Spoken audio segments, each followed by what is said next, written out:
ஏல திருநெல்வேலியில் எங்கள் ஐயா வந்து அல்வா வாங்கிட்டு சொன்னார். நான் நெல்லையப்பர் கோயில் தேரோட்டத்தில் சாமியை கும்பிட்டு அப்படியே பழைய லாலா கடையில் தான் எங்கள் ஐயா அல்வா வேணுங்காரு. ஏன்னா 150 வருஷம் பழமை வாய்ந்த கடையான். 1 வருஷம் 2 வருஷம் இல்லை 150 வருஷம். அல்வாவை டேஸ்ட் பார்க்கலாம். டேஸ்ட் பார்த்தா அப்படி வாலிக்கிட்டு உள்ள போகுதுல, வாயில் வச்ச மாதிரி இல்லை, அப்படி ஒரு டேஸ்ட்டு. அங்கே கேரட் அல்வா, பால் அல்வா, பால்கோ அப்படின்னு 5 வகையான அல்வா வச்சுருக்காங்க. நெய் அல்வா அதெல்லாம் அப்படியே அற்புதமாக இருக்குது. பலகாரங்கள், பிறகு கார ஐட்டங்கள், ஸ்வீட் ஐட்டங்கள்லாம் பார்த்தா ஐயர் வீட்டில் பலகாரம் செய்வாங்க பார்த்துருக்கியா? நெய்யிலே ஊற்றி, அப்படி நெய்யிலே ஊற்றி செஞ்சு வச்சுருக்காங்க. ஆமாம், அப்படி ஒரு டேஸ்ட். எங்கள் ஐயா சும்மா தான் சொல்லுதாருன்னு பார்த்தேன். எங்கள் ஐயா ரொம்ப நாளாக இந்த கடையில் தான் வாங்குவாராம். அவர் சின்ன வயசுலேருந்தே வாங்கிட்டு இருக்காராம் இந்த பழைய லாலா கடையில். இப்போ கடை பேர் வந்து 100 லட்சுமி விலாஸ்.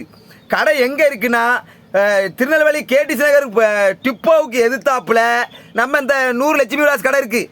இன்னொரு கடையும் இருக்கான், பாளையங்கோட்டை மார்க்கெட்டுக்கு எதிர்த்தாப்புல ஒரு கடை இருக்குது. அதையும் சொல்லி விட்டாங்க. ஆனால் ஒரு வாட்டி நீங்கள் இந்த கடையில் வாங்கினீங்கன்னா பலகாரம் திரும்ப திரும்ப இந்த கடையில் தான் வாங்குவீங்க. 150 வருஷம்